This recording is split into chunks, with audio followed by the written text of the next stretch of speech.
హల్లెలూయా. పరిశుద్ధుడా, నమ్మకమైన దేవా, మీకు స్తోత్రం. ఈ సమయంలో మీ మాట నాకు వినిపించండి. తద్వారా మేమందరం కూడా మీ వాక్య వెలుగులో మమ్మల్ని మేము సరి చేసుకుంటూ సరిపోల్చుకుంటూ ప్రభా మేము ఇంకా తండ్రి ఎదగవలసిన స్థానాన్ని మాకు నేర్పించండి.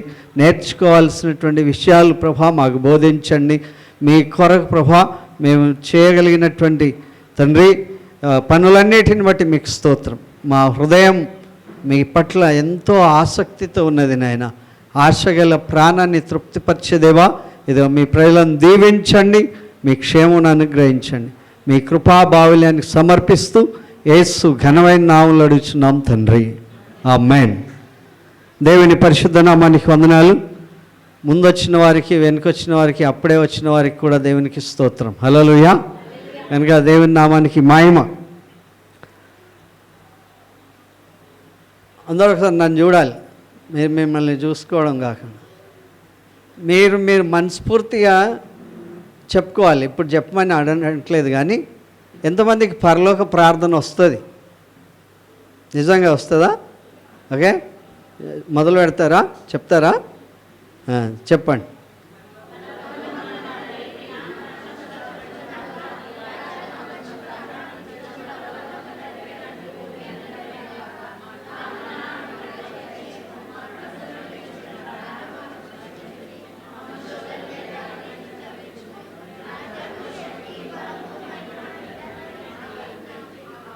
ఆమేన్. Okay, very good. చప్పట్లు కొడదాం.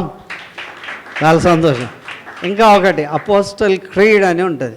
అపోస్తుల విశ్వాస ప్రమాణం ఎంతమందికి వస్తుంది? ఓకే, నెక్స్ట్ వారం నుంచి కొంచెం కొంచెం మొదలుపెట్టి కొన్ని వారాల్లో అది వస్తుంది. ఇది చెప్తా ఉన్నాం కనుక వచ్చేసింది. ఇంకా ఒకటి ఉంటుంది, ఇంకేంటి? 10 ఆజ్ఞలు. తెలుసు కదా, 10 ఆజ్ఞలు. ఇవన్నీ ఒకటి ఒకటి మనం నేర్చుకోవాలి. ఈ దినం నా దృష్టి దేని మీదకి వచ్చిందంటే, మత్తయి సువార్త 6వ అధ్యాయం 13వ వచనం. మత్తయి సువార్త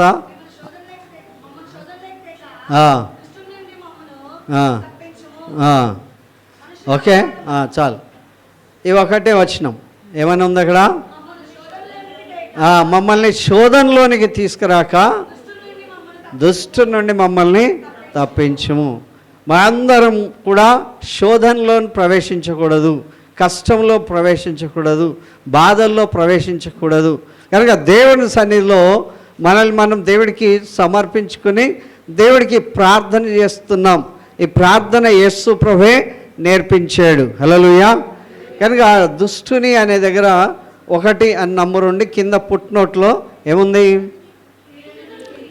ఏ రకమైన కీడు నుంచి, ఏ కీడు నా దగ్గరికి రావద్దు, ఏ కీడు నా ఇంటికి రావద్దు, ఏ కీడు నా శరీరానికి రావద్దు, ఈ ఆపద నా దగ్గరికి రాకూడదు అని ప్రార్థన చేయమని ప్రభువే చెప్పాడు. దుష్టు నుండి తప్పించు. కనుక చిన్న సెంటెన్స్ లాగా కనబడుతుంది. ఏమని? మమ్మల్ని శోధనలోనికి తీసుకురాక తేక దుష్టు నుండి మమ్మల్ని తప్పించుము అనే చోట కూడా 2వ నంబర్ ఉంది కదా. 2వ నంబర్ నుండి ఏముంది కింద? రాజ్యము, బలము, మహిమయు నీవై ఉన్నావు, ఆమేన్ అని ఉంది కదా. ఈ పదాలు యేసుప్రభు పైన చెప్పలేదు కదా. మనకు చాలాసార్లు కొన్ని విషయాలు అనుకుంటాం, కానీ అక్కడ చెప్పారు. నేను చాలాసార్లు ప్రస్తావిస్తున్నప్పుడు నాకు కూడా అనిపిస్తుంది, ఇది పైన పరలోక ప్రార్థనలో లేదు అని అన్నటువంటి భావం కలిగినప్పుడు ఈ విషయాలు మనం చూస్తే, రాజ్యం, దుష్టుని రాజ్యం నుండి, తర్వాత శత్రు బలం నుంచి, దేవుని యొక్క మహిమ నీవై ఉన్నావు. నా మీద నీ మహిమ దిగి రావాలి. హల్లెలూయా. నా మీద కనుక మీ మహిమ ఉంటే ఏ దుష్టుడు నన్ను ముట్టడు, ఏ అపవాది నా దగ్గరికి రాడు, ఏ రకమైన కీడు నాకు సంభవించదు. హల్లెలూయా. కనుక దుష్టుడు నుంచి నన్ను తప్పించు కదా. దుష్టుడు అమ్మాయిలనే కాదు పట్టుకునేది, అబ్బాయిలను కూడా పట్టుకుంటాడు కదా. దుష్టుల్ని, అమ్మాయిని కాపాడు అనేటువంటి పదాలు అవి బలహీనమైనటువంటి రీతిలో వాడబడతాయి, కానీ అందరినీ కూడా దుష్టుడికి ఎవరికి కూడా పట్టుకోకుండా లేడు. యేసు ప్రభు శోధనలోనికి ప్రవేశించాడు కదా. 4వ అధ్యాయం అంతా కూడా శోధనలు మనకు చెప్తారు. కనుక ఆ శోధనలలో గొప్ప శోధన ఏంటంటే ఆకలి ఒక శోధన. ఆకలి బాధకి తట్టుకోలేక ఈ రాళ్ళను రొట్టెలుగా చేసుకొని తినమని చెప్పాడు. రెండవది అధికారం, మూడవది ఏంటి, ఒక విలాసమైనటువంటి పరలోక రాజ్యం. ఇవన్నీ కూడా ఈ లోక రాజ్యాలన్నీ కూడా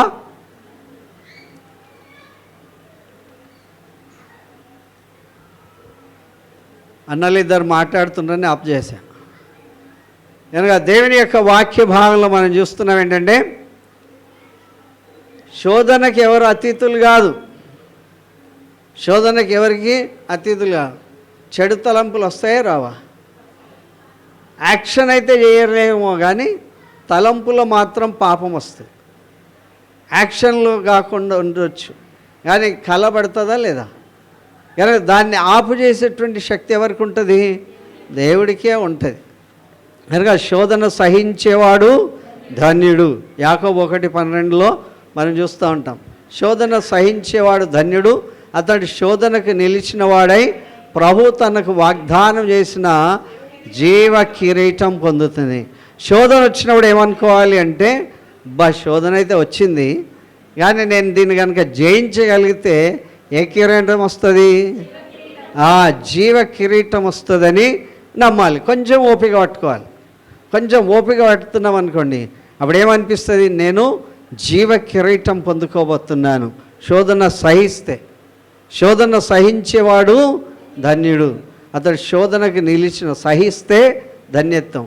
కొంచెం ఓపిక పట్టుకో అంటారు కదా. కొన్ని విషయాల్లో కొన్ని సందర్భాలు కొద్దిగా ఓపిక పట్టుకుంటే ఇక స్టేషన్ వస్తుంది, దిగిపోతాం. కొద్దిగా ఓపిక పట్టుకో, అన్నం ఉడుకుతుంది, తినేసేయచ్చు. కొంచెం ఓపిక పట్టుకుంటే ఇది అవుతుంది అనేటువంటి పదాలు మనం వాడుతూ ఉంటాం. కానీ కొద్దిగా ఓర్పు ఉంటే కనుక మనం ఈ శోధనను జయించగలుగుతాం. హల్లెలూయా. కనుక శోధనలో నుండి మమ్మల్ని తప్పించు.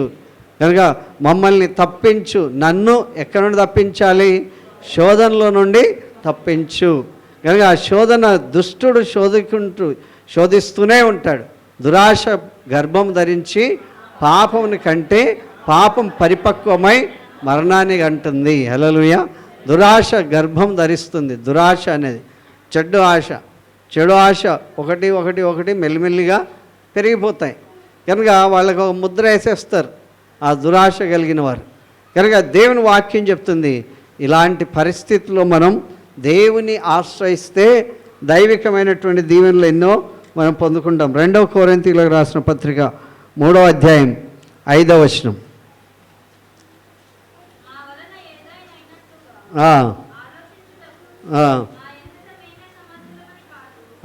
మా వలన ఏదైనా అయినట్లు. మాలో ఉన్నవాడు ఎవరు? లోకంలో ఉన్నవాటి కంటే గొప్పవాడు. ఆయనకు మనల్ని సమర్పించుకుంటే ఆయన మనలో ఉండి ఏదైనా గొప్ప కార్యం చేస్తాడు. ఏదైనా గొప్ప కార్యం చేయడానికి ఆయన మనల్ని ప్రేరేపిస్తాడు. కనుక ఏ కార్యం చేసినా ఇది నా వలన జరిగింది అనేటువంటి భావం వ్యక్తపరచకూడదు అని చెప్పి దేవుని వాక్యం చెప్తుంది. చదవండి. మా వలన ఏదైనా అయినట్లుగా ఆలోచించుటకు మా అంతటా మేమే సమర్థులం కాదు. మా వలన ఏదో అయిపోయింది, నేను లేకపోతే ఏం జరగదు అనేటువంటి భావం కలగకూడదు. మా వలన ఏదో చేస్తున్నాం, నేనేదో చేశా అనేటువంటి భావం కాదు. మా వలన ఏదో అయినట్లుగా దాన్ని చేయడానికి మేమే సమర్థులం అన్నట్లుగా మనం ఎప్పుడు కూడా భావించకూడదు. హల్లెలూయా. మేమే సమర్థులమని కాదు. మా సామర్థ్యము, ఈ సామర్థ్యం ఎవరికి కలిగింది? వాళ్ళకి పాటలు పాడే సామర్థ్యం ఉంది, మనకు ఆ సామర్థ్యం ఉన్న వాళ్ళు కూడా అనుకోకూడదు. ఏమని? నాకు పాట పాడే సామర్థ్యం ఉంది అనుకోకూడదు కదా. ఇది ఎలా జరుగుతుంది అంటే జకరియా ప్రవక్త దేవుడికి వ్యతిరేకంగా చెప్పినందుకు, దేవుడిని ప్రశ్నించినందుకు దేవుడు ఏం చేశాడు? బిడ్డ నువ్వు ఇలా మాట్లాడతావా అని కొంచెం గొంతును ప్రెస్ చేశాడు. కొంచెం గొంతును ప్రెస్ చేస్తే మూగోడైపోయాడు. ఏం కొట్టలే కదా. అప్పుడప్పుడు పిలిచి కొంచెం ఇట్లా నొక్కితే ఎక్కడ నరాలు అక్కడ పట్టుకున్నట్లు ఆయన నరం అక్కడ పట్టేసుకుంది. దేవుడు చాలా సున్నితంగా శిక్షిస్తాడు. ఆయన 90 ఏళ్ళ వృద్ధుడు, ఆయన తరగతి క్రమం చొప్పున చేశాడు. నేనేదో చెయ్యాలి అనేటువంటి భావం మనం ఎవ్వరికి కూడా కలగకూడదు. నేను లేకపోతే జరగదు అని అనకూడదు. దేవుడు ఆయా సమయాల్లో వ్యక్తులను నిర్ణయిస్తాడు, నియమిస్తాడు. ఆయనే సామర్థ్యం ఇస్తాడు, బలం ఇస్తాడు, జ్ఞానం ఇస్తాడు, ఆరోగ్యం ఇస్తాడు. ఆ గొప్ప సామర్థ్యం దేవుడు మనకు అనుగ్రహిస్తాడు. కనుక ఆయన యందు మనం సమస్తము చేయగలం. తర్వాత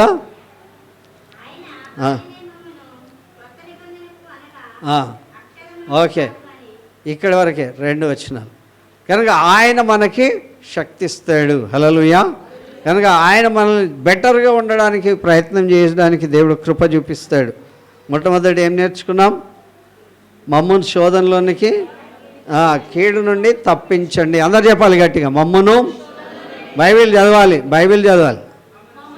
మమ్మును దుష్టు నుండి మమ్మల్ని తప్పించుము. మమ్మల్ని శోధనలోనికి తేక దుష్టు నుండి మమ్మల్ని తప్పించుము. తర్వాత వచ్చిన అది శోధన సహించేవాడు. తర్వాత ఇక్కడ నేనేదో కార్యం చేసినానని అనుకోకూడదు. కనుక సామర్థ్యాన్ని కలగజేసేవాడు ఎవరన్నమాట? ప్రభువే సామర్థ్యాన్ని కలుగజేస్తాడు అనేటువంటి భావం ఇక్కడ దైవాక్యంలో చూస్తున్నాం.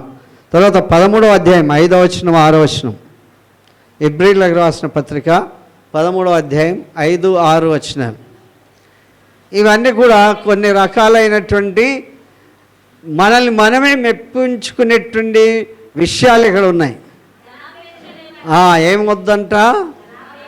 ధనం అందరికీ అవసరమే, కానీ ఆపేక్షించే ధనం అంటే అన్యాక్రాంతంగా సంపాదించుకునేటువంటి ధనం. ధనాపేక్ష లేని వారై మీకు కలిగిన వాటితో తృప్తి పొందుండండి. ఏం ఆపేక్ష ఉండొద్దు. మనకు రావాల్సినంత రావాలి. మనకు ఎంత జీతమో పనివాడు తన ఆహారానికి పాత్రుడు, అంత జీతం ఉండాలి. కనుక అడ్డదారులు వచ్చేటువంటి జీతం అంతా ధనాపేక్ష. కనుక మంచి ఆఫీసర్లను కూడా రంగు పోసి పట్టేసుకొని ఎక్కడ తీసుకుపోతారు? వాళ్ళ పేరు కొన్ని సందర్భాల్లో ఇక ఎట్లా సంపాదించేసుకున్నాం కదా, మళ్ళీ ఎట్లా ఇచ్చేద్దామని చెప్పి పోతే పోయిందిలే 4 రోజులు అక్కడ పోయి కూర్చొని వద్దాం అనుకుంటారు. కనుక దేవుని వాక్యం చెప్తుంది, ధనాపేక్ష లేని వారై మీకు కలిగిన వాటితో తృప్తి పొంది ఉండాలి. పక్కవాళ్ళు ఏమన్నా తినండి, మనకు అనవసరం. శోధన, టెంప్టేషన్ పోకూడదు కదా. పక్కవాళ్ళు ఏమన్నా ధరించుకొని మనకు అనవసరం. మనం ఎట్లా ఉండాలి? మాకు కలిగిన దాంతో తృప్తి పొంది. తెలంగాణ జిల్లా ఒక సామెత చెప్తారు, గొంగడు ఉన్నంత వరకే కాళ్ళు చాపుకోవాలని. కాళ్ళు ఎక్కువ చాపితే ఏమవుతుంది? చలి పెడుతుంది, దోమలు కుడతాయి కదా. ఉన్నంత వరకే చాపుకోవాలి, అందులోనే సర్దుకోవాలి. తర్వాత ఏమైపోతుంది? అప్పులు చేయాలి, అప్పులు తిప్పలు పడతాం, అప్పులు చేసేసి ఎవరికి ముఖం చూపించకుండా ఉండిపోతాం. కానీ ధనాపేక్ష లేని వారై మీకు కలిగిన దాంతో ఇప్పుడు ఈఎంఐలు వచ్చేసి అందరిని అప్పులో కూర్చేసేసింది. ఈఎంఐలు ఇప్పుడు ఏం కట్టక్కర్లేదు, 0 ఇన్స్టాల్మెంట్, 0. ఇప్పుడు 0నే. తర్వాత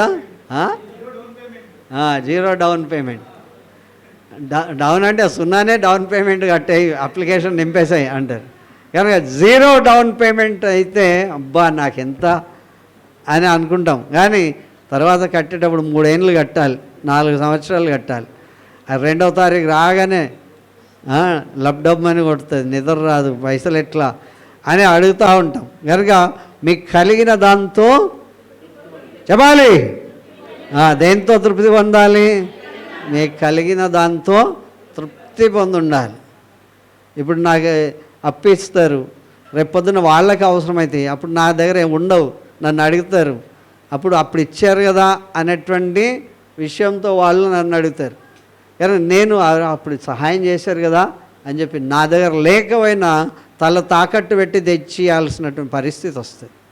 కనుక దేవుని వాక్యం చెప్తుంది, ధనాపేక్ష లేని వారై మీకు కలిగిన దాంతో తృప్తి పొంది ఉండండి. తర్వాత వచనం, దేవుణ్ణి పట్టుకోవాలి.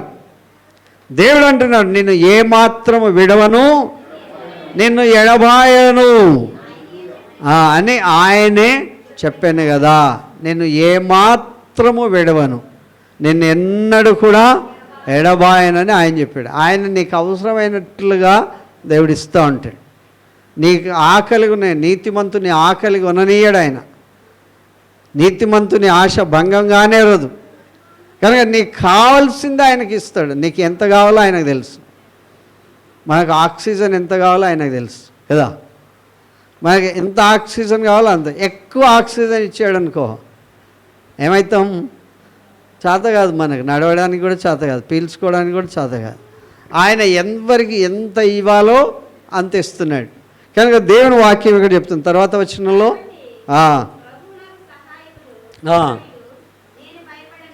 ఇక్కడ మనం ధైర్యం కలిగి ఉన్నాం. ఎవరిని బట్టి? దేవుణ్ణి బట్టి ధైర్యం కలిగిన. ప్రభువు నాకు సహాయకుడు, భయపడను. నరమాత్రుడు నాకేమి చేయగలడని మంచి ధైర్యంతో చెప్పగలవారమై ఉండాలి.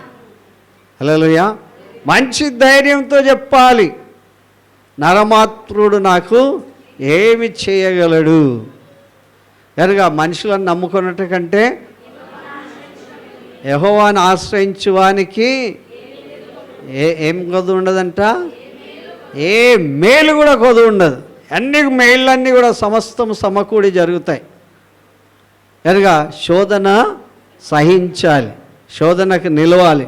శోధన వలన దేవుడు మనల్ని దానిలో నుండి తప్పించి రాజ్యము మహిమ నిరంతరం ఆయనవై ఉన్నవి. హల్లెలూయా. కనుక ఇవన్నీ మనకు కలగాలి. ఆమేన్ ఆమేన్ అని అక్కడ దేవుని వాక్యం చెప్తుంది. ఇవన్నీ నాకు కలగాలి, నేను శోధన నుండి తప్పించబడాలి, శోధనలో జయించబడాలి అనేటువంటి భావం ఇక్కడ దైవాక్యంలో మనం చూస్తూ ఉంటున్నాం. కనుక దేవుని వాక్యంలో మనం చూస్తాం. సామెతల గ్రంథం 3వ అధ్యాయం 6వ వచనం. సామెతల గ్రంథం 3వ అధ్యాయం. ఇక్కడ ఏంటి? Character is more important. దేవుడికి ఎదుట నిలబడాలి అంటే మనం ఎలాంటి పవిత్రమైనటువంటి ప్రవర్తన కలిగి ఉండాలో దేవుని వాక్యం ఇక్కడ చెప్తుంది. నీ ప్రవర్తన ఎంత? ఉట్టి తల చూసుకుంటేనే సరిపోదు, అన్నీ కూడా నీ ప్రవర్తన అంతటే. హావభావం, మాట, భాష, ఉచ్చారణ, నిలబడే తత్వం అంతా కదా. అలాంటి పరిస్థితిలో నా ప్రవర్తన అంతటి అందు ఆయన అధికారానికి ఒప్పుకోవాలి. ఎవరి అధికారానికి? యేసు ప్రభు యొక్క అధికారానికి, దేవుని అధికారానికి ఒప్పుకోవాలి. అప్పుడు ఆయన నీ త్రోవలన్నీ కూడా సరళం చేస్తాడు. హల్లెలూయా. కనుక వెల్ డన్ మై సన్ అంటాడు. అప్పుడు ఆయన ప్రవర్తన అంతటికీ ఒప్పుకోవాలి.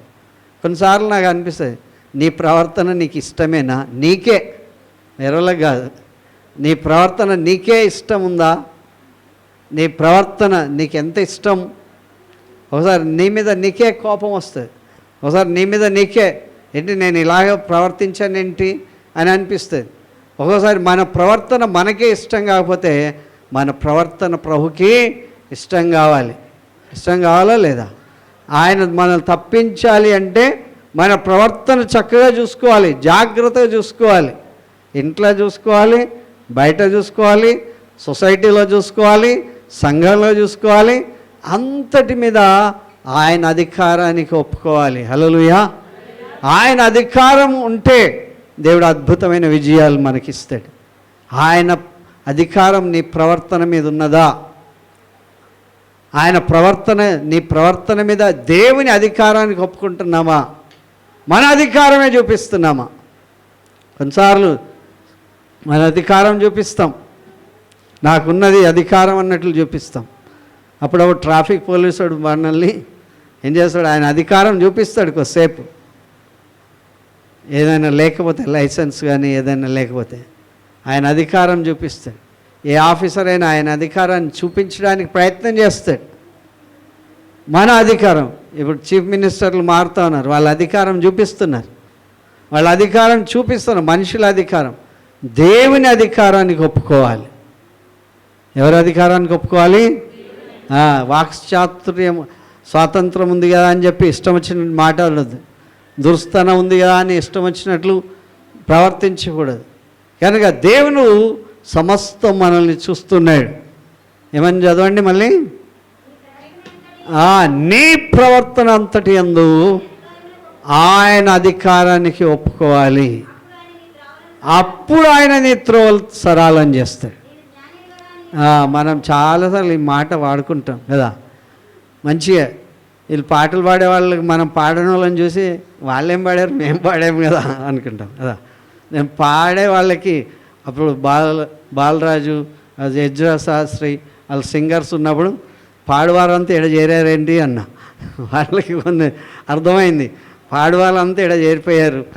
కనుక పాటలు పాడేటువంటి వ్యక్తులను దేవుడు వారికి ఇచ్చిన స్వరాన్ని బట్టి, పాడని వారిని బట్టి వారు జాలిపడి నేర్పించాలి తప్ప ఆ రకమైన కొంత మంచి ఫాంట్తో రాస్తారు కొంతమంది, చాలా మంచిగా రాస్తారు, రైటింగ్ అక్షరం ముత్యంలాగా అనిపిస్తుంది.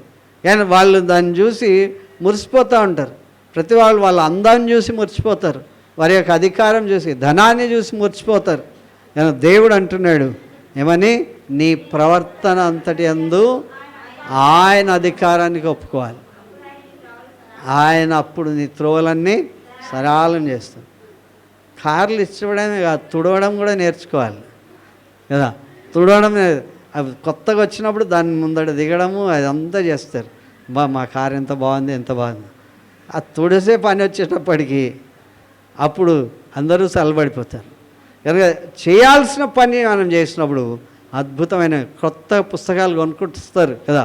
కొత్తలో పుస్తకం తెచ్చిన కొత్తలో ఎన్ని పుస్తకాలు అని చెప్పి మురిసిపోతారు. అట్టలేసేటప్పుడు ఎన్ని రాసేటప్పుడు తెలుస్తుంది కదా. కనుక ఆ ప్రవర్తన యందు అధికారానికి ఒప్పుకోవాలి. పెళ్లి చేసుకున్నప్పుడు చాలా సంతోషిస్తారు, అబ్బా నాకు పెళ్ళయింది, నీకు పెళ్ళయింది, అందరికి పెళ్ళయింది అన్నట్టు కదా. ఇల్లు కడిగేటప్పుడు, ఊడ్చేటప్పుడు, తూడ్చేటప్పుడు తెలిసిపోతుంది ఎందుకంటే అని పెళ్ళయింది, ఇంత పెద్ద ఇల్లు ఎందుకు వచ్చిందని కదా. కనుక మెయింటెనెన్స్ అనేటువంటిది కూడా ఆ ప్రవర్తనకు అధికారానికి ఒప్పుకుంటే దేవుడు వాటన్నిటి మీద మనల్ని నియమిస్తాడు. హల్లెలూయా. కనుక ఎవ్రీ యాక్షన్ ఏమంటుంది, ఈక్వలెంట్ రియాక్షన్ కదా. ప్రతిదానికి కూడా దానికి ప్రతిఫలమైనటువంటి స్పందన అనేది ఉంటుంది. ఆ స్పందన కొరకు మనం దానికి తగిన మూల్యం చెల్లించాలా లేదా అని చూసుకుంటాం. కనుక దేవుని వాక్యం చెప్తున్నటువంటి మాట, నీ ప్రవర్తన అంతటి యందు ఏమనుకోవద్దంట, ఏమనుకోవద్దు. ఎవరైనా సరే, మీరు చాలా పెద్ద పెద్ద చదువులు చదువుతూ ఉన్నారు, చదివిన తర్వాత కూడా ఏమనుకోవద్దు, నేను జ్ఞానిని కదా, నేను డాక్టర్ని కదా, నేను ఇంజనీర్ని కదా, నేను లెక్చరర్ని కదా కదా అవి అని అనుకోకూడదు. ఆ దేవుడు ఇచ్చినటువంటి సామర్థ్యం మన మధ్యలో ఉంటుంది. హల్లెలూయా. మా సామర్థ్యం వల్ల మేమేమో చేశామని మాత్రం అనుకోకూడదని దేవుని వాక్యం చెప్తుంది. యెహోషువ గ్రంథం 1:9, యెహోషువ గ్రంథం 1:9.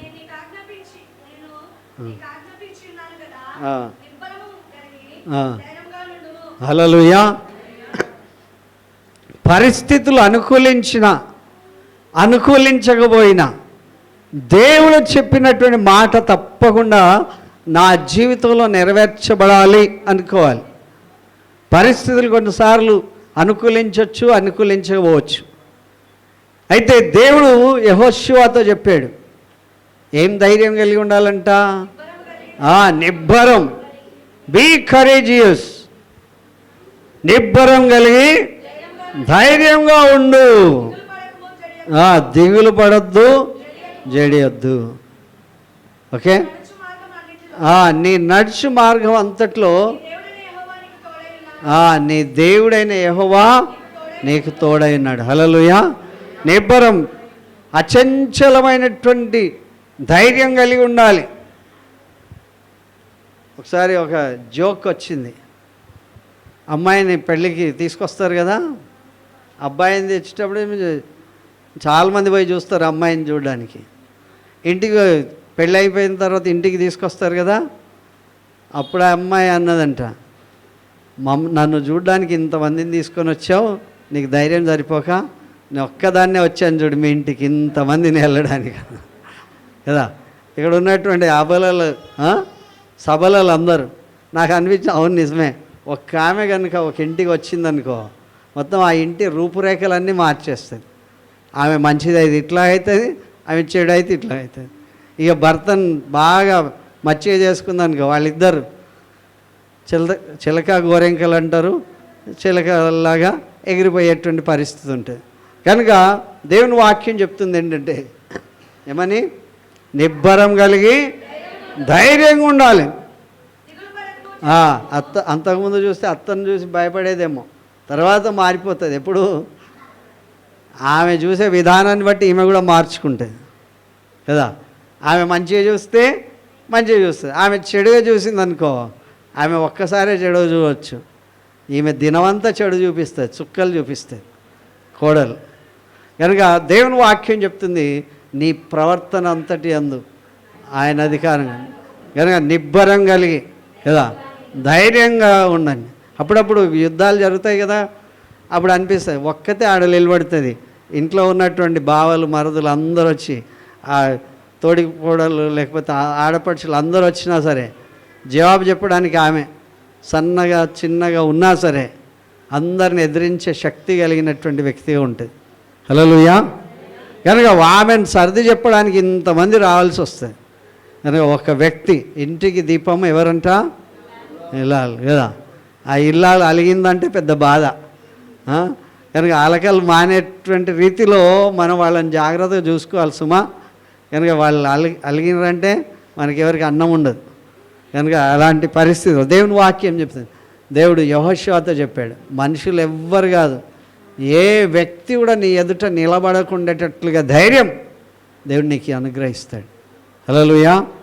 కనుక దేవుని యొక్క వాక్యం చెప్తుంది ఏంటంటే, నిబ్బరం కలిగి తర్వాత దిగులు పడొద్దు, జడియకము,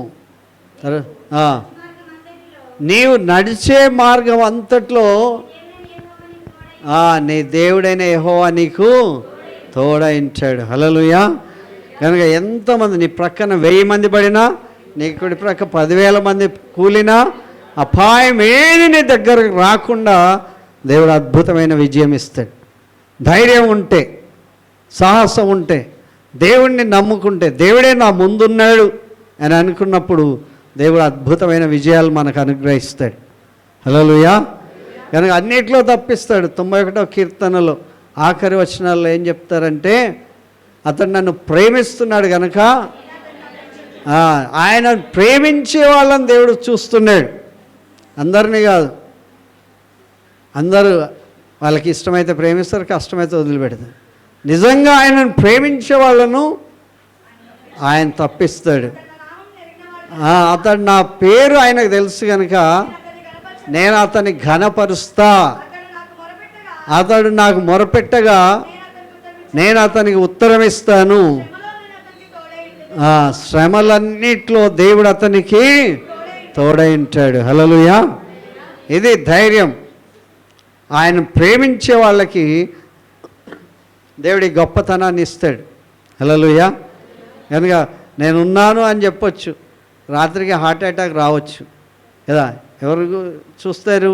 ఆయనైతే మనకి నిబ్బరం కలిగి ధైర్యంగా ఉండేటట్లుగా మన తోడుంటాడు. మన అన్నిట్లో కూడా ఆయన మనకు సహాయం చేస్తాడు. నిర్గమకాండం 33:14 వచనం. నిర్గమకాండం 33వ అధ్యాయం 14 వచనం. ఈ మోషతో దేవుడు చెప్తున్నాడు, నా సన్నిధి నీకు పక్కకు. ఇప్పుడు నేను మా పెద్దయ్య గారు బిషప్ అయ్య గారు వెనకాల పోయాను అనుకో, ఆయనకు సీట్ వేస్తే నాకు కూడా సీట్ వేస్తారా ఏరా? వేస్తారా లేదా? ఆయనకి ఏమైనా తిండి పెడితే నాకు పెడతారా లేదా? నేను ఆయనతో పోయినాను అనుకో, నేను ఒంటరిగా పోతే దాని గురించి బాగా తెలియనటువంటి వ్యక్తులు ఏదో మంచినీళ్ళు ఇచ్చి పంపించవచ్చు. కానీ వాళ్ళ క్యాడర్ని బట్టి, వాళ్ళ లెవెల్ని బట్టి మనం ఎందుకు సంబంధించి కాకపోయినా ఏం చేస్తారు? మనకు కూడా వారితో సమానమైనటువంటి ఆతిథ్యం ఇస్తారు. పర్లేదు తీసుకోండి అంటారు కదా, మనుషులు ఏమనుకున్నా సరే తీసుకోండి పర్లేదు అంటారు. కనుక ఈయనెవరా ఎందుకు వచ్చాడు అనుకున్నా సరే మిగిలిపోయింది ఇంకొక అరటిపండు తీసుకోండి అంటారు, ఇంకో లడ్డు తీసుకోండి అంటారు. కనుక ఆయనను బట్టి మనకు ఆతిథ్యం ఇస్తారు. హల్లెలూయా. కనుక మోషేను బట్టి, మోషే కొరకు దేవుడు అంటాడు నా సన్నిధి నీతో కూడా. కనుక దేవుడు లేకుండా ఆ ఇద్దరే కనుక దూతలు పోతే సింధూర వృక్షం దగ్గర మత్తయి ఆదికాండం 18 అబ్రాహాం అంత ఆతిథ్యం ఇస్తాడా? అంత పరుగులెత్తి మేకను కోస్తాడా? ఎద్దును కోస్తాడా? మంచి పదార్థాలు తయారు చేస్తాడా? దేవుడు లేకపోతే, దేవుడు రాకపోతే, కనుక దేవుడు వాళ్ళతో కూడా ఉన్నాడు కనుక ఉరుకులు పరుగుల మీద ఆ ముగ్గురికి సాష్టాంగ నమస్కారం చేసి ఆతిథ్యం ఇచ్చాడు. తద్వారా ఆతిథ్యాన్ని బట్టి దేవుడు అతనికి ఏం చేశాడు అంటే అది వరకు లేనటువంటిది 100 ఏళ్ల నుండి ఎదురు చూస్తున్నటువంటి ఆ కొడుకును ఆయనకు ప్రసాదించాడు. హల్లెలూయా. ఆతిథ్యం, ప్రభుకి ఆతిథ్యం ఇవ్వడం వలన, కనుక ఆయన సన్నిధి తోడుగా ఉండడం వలన, ఆయనను దీవించడం వలన అద్భుతమైనటువంటి విజయాలు. నా సన్నిధి నీకు తోడుగా వచ్చును. తర్వాత నేను నీకు విశ్రాంతి కలిగజేసేదనగా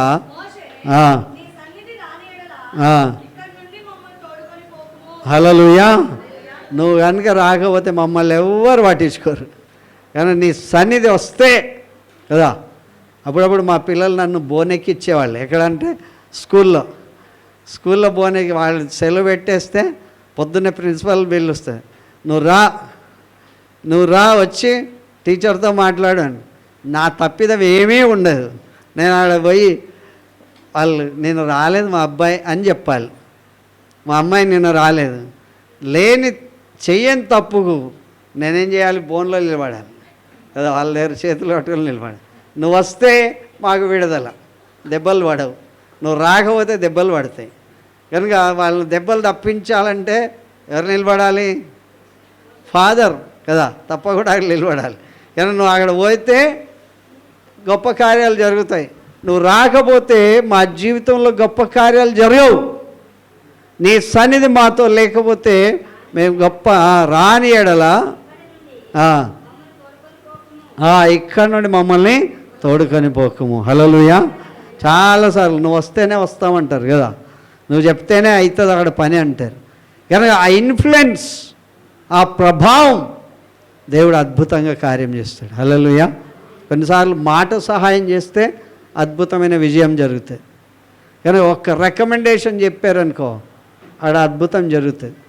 కనుక దేవుని యొక్క వాక్య భావం చెప్తుంది ఏంటంటే నీ సన్నిధి ఎవరితో రావాలి?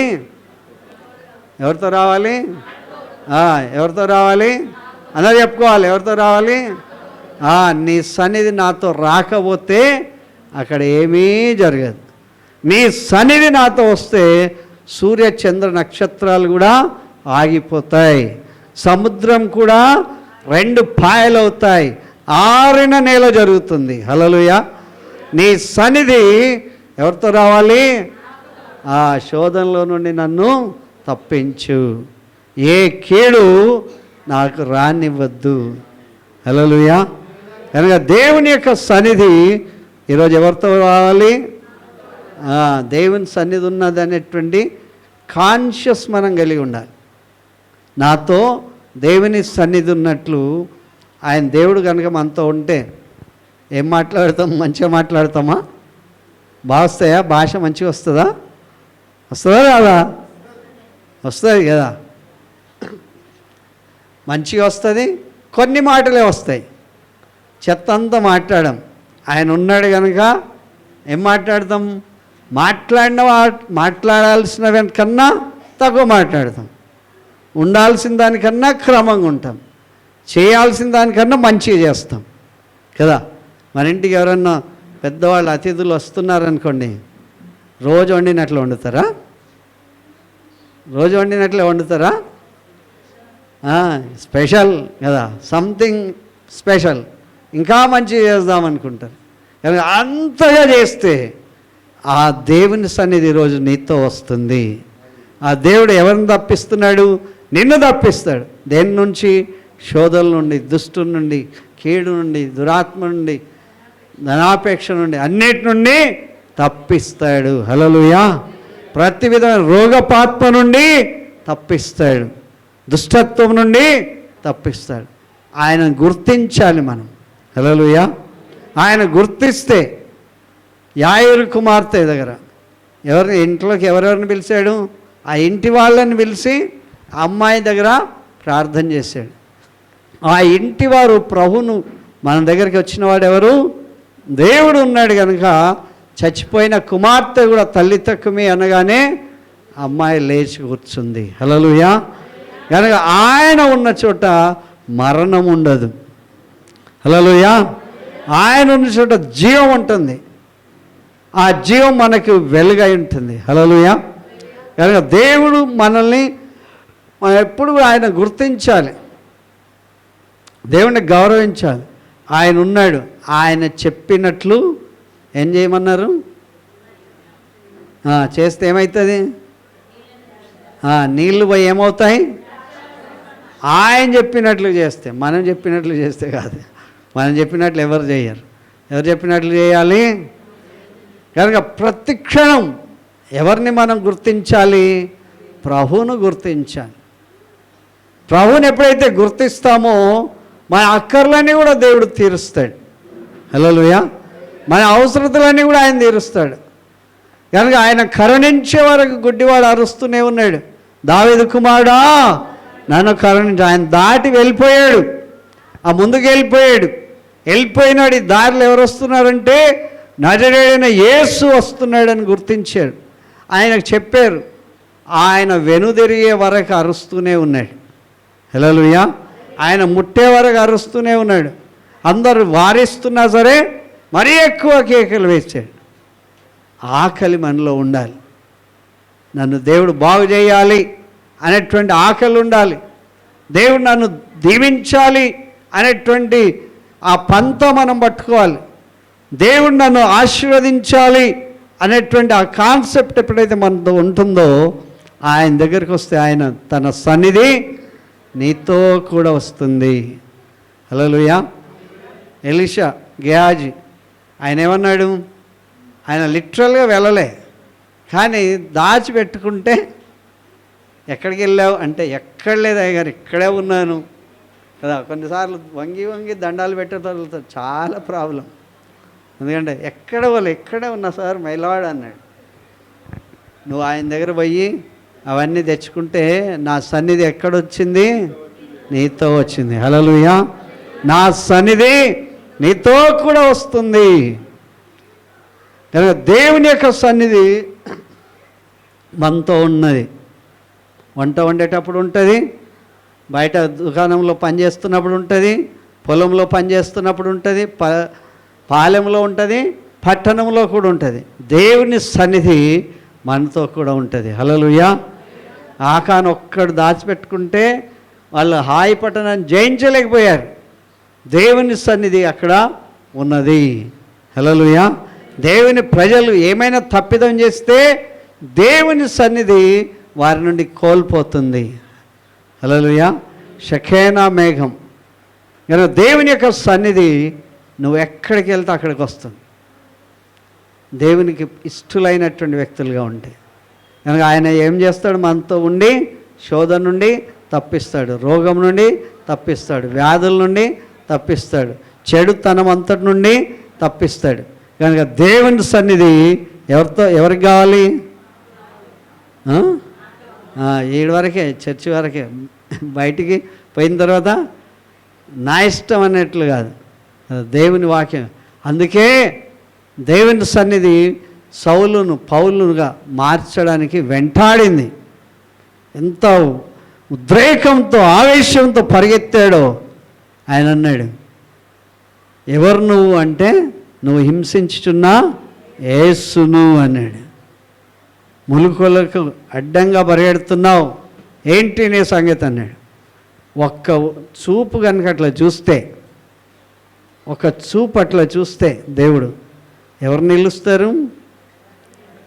ఒక్క చూపు సౌలు ఆయనకున్నటువంటి ధనాన్ని, ఆయనకున్న బలాన్ని, ఆయనకున్న జ్ఞానాన్ని అంతా కూడా పెట్టేశాడు. ఎవరిని చంపుదామని? దేవుని ప్రజలను చంపుదామని. ఎంత కోపమో పరిగెత్తాడు. దేవుడు ఒక్క క్షణంలో మార్చేసాడు. హల్లెలూయా. ఏం కొట్టలే తిట్టలే. దేవుడు ఎప్పుడు కొట్టాడు తిట్టాడు, చెవు పెట్టినట్లు చేస్తాడు కదా, అంతే. వాళ్ళ జీవితం అంతా కూడా వద్దన్నా సరే నేను వెంబడిస్తా అన్నాడు కదా. ఇక నా అవసరం లేదనుకున్నా సరే ఆయన బ్రతుకుటా క్రీస్తు కొరకే. చచ్చిపోతేనే బెటర్. ఇక ఇప్పుడు వెంటనే చచ్చిపోతే బెటర్, లేకపోతే చావకపోతే కనుక బ్రతికితే ఎవరి కొరకు బ్రతకాలి? క్రీస్తు కొరకే బ్రతకాలి. కనుక దేవుని యొక్క వాక్యం చెప్తుంది, ఆయన సన్నిధి నీతో రావడానికి కారణం ఏంటంటే నేను పాపం నుండి, శాపం నుండి, నరకం నుండి, శోధన నుండి తప్పించడానికి ఆయన నీకు మార్గం సరళం చేస్తున్నాడు. హల్లెలూయా, హల్లెలూయా. ఎప్పుడు కూడా ఈ యొక్క కాన్షియస్, ఈ స్పర్శ, ఈ స్పృహ కలిగి ఉండాలి. Always recognise his presence wherever you go. The power of the Lord is with us. ఆయన సన్నిధి మనతో కూడా ఉన్నది. ఆ శిష్యులు ఆయన పేరు చెప్తే దయ్యాలు వెళ్ళిపోయాయంట. ఎవరి పేరు చెప్తే? ఏదన్నా దయానికి మినిస్టర్ పేరు చెప్తే పోతుందా? హోమ్ మినిస్టర్ పేరు చెప్తే పోతుందా? ఎవరి పేరు చెప్పారు? యేసు పేరు చెప్తే దయ్యం పరిగెత్తిపోయింది. వీళ్ళు హుషారుగా వచ్చి చెప్పేశారు, అయ్యా నీ పేరు చెప్పినాం, దయ్యం వెళ్ళిపోయింది అన్నాడు. దయ్యాలు వెళ్ళిపోయినాయని కాదు, మీ పేర్లు జీవగ్రంథంలో రాయబడి ఉన్నాయని వాటిని బట్టి సంతోషించండి. చర్చికి వచ్చారని కాదు, దేవుని సన్నిధి మీతో ఉన్నదని, మీరు దేవుని బిడ్డలని, దేవుని యొక్క వాక్యము వెలుగులో మీ జీవితాలు సరి చేసుకుంటే పరలోక రాజ్యంలో మనకేం కలుగుతుంది? గొప్ప దీవెన కలుగుతుంది. కనుక మంచి హోదాలు దేవుడు మనకు అనుగ్రహిస్తాడు. హల్లెలూయా, హల్లెలూయా. దేవుని సన్నిధి అనుభవించినటువంటి దరిద్రుడైన లాజర్, దేవుని దూతలు వచ్చారంట. ఎక్కడ తీసుకుపోతున్నారు వీళ్ళనంటే అబ్రహాం రొమ్మును ఆనుకోవడానికి తీసుకుపోతాం. ప్లేస్ అక్కడ సిద్ధం చేశారు, ప్లేస్ అక్కడ సిద్ధం చేశారు. ఎక్కడ తీసుకుపోతున్నారు? అబ్రహాం. అంబానీ కూతురు పెళ్ళి, కొడుకు పెళ్ళి అయిందంట. ఏం పెళ్ళి? ఎన్నెన్ని అంతంత చేస్తున్నాడు. కానీ ఒక బీదవాడిని దేవుడు తీసుకుపోయి ఎక్కడ కూర్చోబెడుతున్నాడు? ఆకలి దప్పులు లేని చోట, కష్టం లేని చోట, రోగం లేని చోట, అక్కడ ఆయనను కూర్చోబెడుతున్నాడు. అప్పుడు కింద ఉన్నటువంటి ఆయన అనుకున్నాడు, అరే వీళ్ళు ఎంత పొరపడ్డారేమో, అందుకే తండ్రి అయిన అబ్రాహ్మా అని పిలుస్తున్నాడు. అబ్రాహం కూడా అనిపించిండొచ్చు, ఎవడన్నా నా కొడుకు అక్కడ పోయినాడని కదా. అక్కడి నుండి మొరబెడుతున్నాడు ఏంటి అని అనుకుంటే, మా ఇంట్లో ఉన్నటువంటి లాజరు రోజు రొట్టె ముక్కలు వేసేవాడిని, అది తిని నిన్ను ఆరాధించిన ఆయన అక్కడ ఉన్నాడు. అప్పుడు దేవుడు చెప్తాడు, ఇది మీకు మాకు పెద్ద అగాధం. ఆయన బ్రతుకు కాలం అంతా కష్టపడ్డాడు, నువ్వు చాలా సుఖించావు. ఇప్పుడు రివర్స్ అయిపోయింది, నువ్వు ఇప్పుడు ఆ కష్టం అనుభవించాలి. హల్లెలూయా. కనుక ఆయన సుఖము అనుభవిస్తాడు. దేవుడు ఎప్పుడు అన్యాయం చేయడు. హల్లెలూయా. మన థింకింగ్ మారాలి, మన దృక్పథం మారాలి, మన యొక్క హావభావం మారాలి, మన బిహేవియర్ మారాలి. కానీ అప్పుడే దేవుని సన్నిధి మనం అనుభవిస్తాం. హల్లెలూయా. దేవుని సన్నిధిలో మనం వెళ్ళిన ప్రతి చోట దేవుడు మార్గం సరళం చేస్తాడంట. జెరుబ్బాబేలు పర్వతమా, నువ్వు ఎంత మాత్రము చెదునుగా చేయబడతావంటే, ఇది నా ఆత్మ ద్వారానే, శక్తి చేత కాదు, బలము చేత కాదు, నా ఆత్మ ద్వారానే దీన్ని చేస్తానని చెప్తాడు. హల్లెలూయా. కనుక దేవుని యొక్క ప్రియులారా, ఈరోజు దేవుని సన్నిధిని నువ్వు అనుభవించాలి, దేవుని సన్నిధిని వెంబడించాలి, దేవుని సన్నిధిలో నీవు చూడాలి గొప్ప కార్యాలు. వ్యక్తిగతంగా నీకు అర్థం కావాలి దేవుని సన్నిధిలో. అప్పుడప్పుడు నాకు అనిపిస్తుంది, నేను ఇంత గంటల సేపు వాక్యం చెప్తున్నా కదా, ఒక్కొక్కరిని పట్టుకుని అడుగుదాం ఎంతసేపు చెప్తారో, ఈరోజు కాక వచ్చే వారం చెప్పాలి, కనీసం 10 నిమిషాలనే చెప్తారా అనిపిస్తుంది. చెప్తారా? మనం బాడీ ప్రజెంట్, మైండ్ యాబ్సెంట్. ఎక్కడ చెప్తాం కదా? మన బాడీ ప్రజెంట్ ఓకే, కానీ మైండ్ ఎక్కడ? అక్కడేమవుతుందో, అక్కడేమైందో, ఇక్కడేమైందో, ఏం కొత్తవి వచ్చాయో, ఎక్కడ తిరగాలో, ఏం కొనాలో, ఏం తినాలో అనేటువంటి వాటి మీద మన దృష్టి వెళ్ళిపోతుంది. హల్లెలూయా. కనుక దేవుని సన్నిధి తోడుగా ఉంటే దేవుడు అద్భుతమైన విజయాలు మనకిస్తాడు. దేని నుండి తప్పిస్తాడు? శోధన నుండి తప్పిస్తాడు. ఫస్ట్ పాయింట్ ఏంటి? శోధన కదా. ఆ పండు తినని ఏం చెప్పింది? శోధన కదా. ఆ తినే దినం ఏమవుతారన్నారు? చస్తావన్నాడు. ఏమన్నారు? చస్తావన్నాడు. నిజంగా దేవుని దృష్టిలో చచ్చినట్లే. ఆ యొక్క ఏదైనా తోట నుంచి వెళ్ళగొట్టేశాడు. కానీ దేవుని కార్యం దేవుని దృష్టిలో చేస్తే ఏమైపోతాం? అరకం నుండి, ఇంటిలో నుండి తోసివేయబడతాం. హల్లెలూయా. కానీ దేవుని మాట వింటే అది జీవం కలుగుతుంది, సమృద్ధి అయిన జీవం కలుగుతుంది. హల్లెలూయా. కనుక దేవుని మాట వింటారా? విన్నట్లు చేస్తారు. వింటారా? విన్నట్లు చేస్తారా? వింటాం, దేవుని వాక్యం తింటాం, దేవుని పాలన తాగుతాం అనేటువంటి మాటలు మనం నేర్చుకోవాలి. హల్లెలూయా. యేసు ప్రభు తన రక్తం ఇచ్చి కొన్నారు, మామూలుగా కాదు. ఏమిచ్చారు?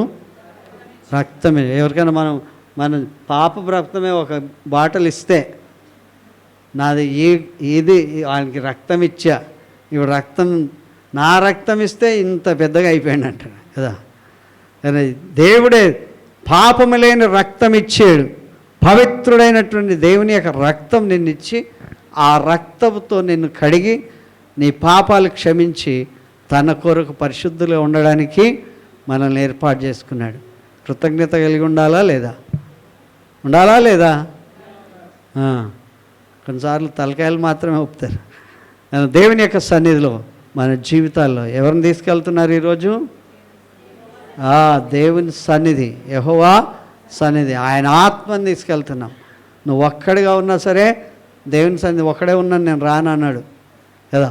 ఆయన నీతో కూడా వస్తాడు, నేను బలపరిచేవాడు, నేను ఘనపరిచేవాడు, నేను ఆశీర్వదించేవాడు, నేను అన్నిటి నుండి తప్పించి నీ కొరకు క్షేమం ఇచ్చేటువంటి ప్రభువుని బట్టి కృతజ్ఞత చెప్పాలి.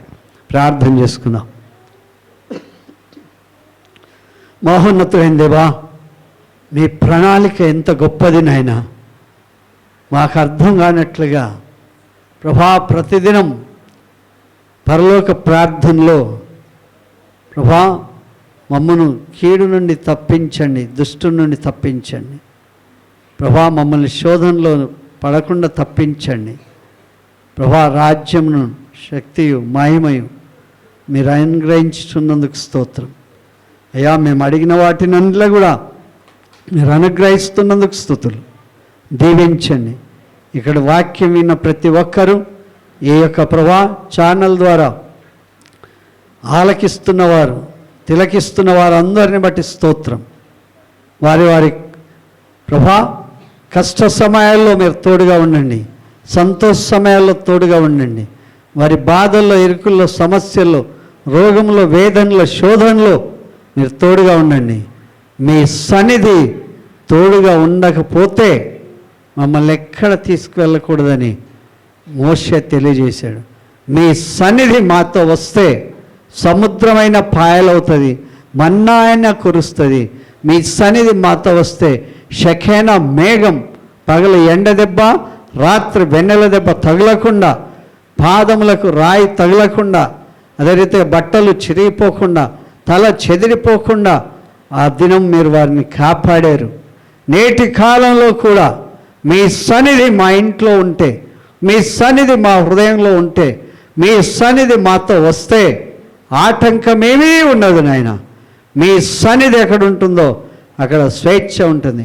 మీ సన్నిధి ఉన్నందువల్ల జైల్లో ఉన్న వారికి కూడా స్వేచ్ఛ కలిగింది నాయన. మీ సన్నిధి ఉండడం వలన ప్రభా జైల్లో ఉన్న వారిని కూడా మీరు విడుదల చేశారు. అందుని బట్టి స్తోత్రం. మీ సన్నిధిని ఆపేక్షించడం వలన ప్రభా ఇదో నైనా వ్యభిచారం అందు పట్టబడిన స్త్రీ కూడా విడుదల పొందింది. మీ సన్నిధి ఉండడం వలన అద్భుతమైనటువంటి స్వస్థతలు జరిగాయి. చనిపోయిన వారు లేచారు. మీ సన్నిధి ప్రతి ఇంట ప్రతి వ్యక్తితో ప్రభా, మీ మందిర ఆవరణలో చేరిన ప్రతి వారితో కూడా మీ సన్నిధి నాతో ఉన్నదని ప్రతిరోజు వీరు పనులలో, వీరు స్కూల్కి వెళ్ళినప్పుడు, కాలేజీకి వెళ్ళినప్పుడు, పనికి వెళ్ళినప్పుడు, ప్రార్థనకు వెళ్ళినప్పుడు, ఎక్కడికి వెళ్ళినా మీ సన్నిధి మా ప్రియులందరితో కూడా మాతో కూడా నిలుపమని, ప్రతి అడ్డుల ఆటంకం, శోధనను, వేదను, బాధలు, సమస్యలు, ఇరుకులు, ఇబ్బందులు, రోగాలు, అభియోగాలు, ప్రభా, నెపాలు, వాటన్నిటి నుండి మమ్మల్ని తప్పించండి. దుష్టుని గద్దించండి నాయన. మీ సన్నిధి నాతో కూడా ఉన్నదాన్ని ధైర్యంతో నిబ్బరం కలిగినటువంటి వ్యక్తులుగా కుడికి కానీ ఎడమకు కానీ తొలగకుండా యెహోషువ దేవుని సన్నిధి నాతో ఉన్నది కనుక సూర్య చంద్రులను కూడా ఆపమని చెప్పినప్పుడు వారు నిలిచిపోయారు నాయన. అట్టి గొప్ప శక్తి, ఆ ప్రసన్నత మాతో కూడా నిలపండి. నారోగ్యం ఉన్న బిడ్డలందరికీ కూడా ప్రార్థిస్తున్నాం. సర్వశక్తి గల దేవా, మీ సన్నిధి మాతో కూడా నిలపండి. దుష్ట దురాత్మ, చీకటి శక్తులు, అంధకార శక్తులు, రోగపాత్మ, దారిద్ర్యత, ప్రతివిధ అజ్ఞానం యేసు నామములో గద్దిస్తున్నాం నాయన. మీ మంచితనం అంతటిని బట్టి వందనాలు. దురాత్మని పారదోలుతున్నాం అయ్యా. మీ నామం పేరిట మేము దేన్ని గద్దిస్తామో, దేన్ని బంధిస్తామో, ఆ గొప్ప కార్యాలు మా ద్వారా జరిగిస్తున్నందుకు స్తోత్రం. దీవించమని యేసు ఘనమైన నామములో అడుగుచున్నాం తండ్రి. ఆమేన్, ఆమేన్.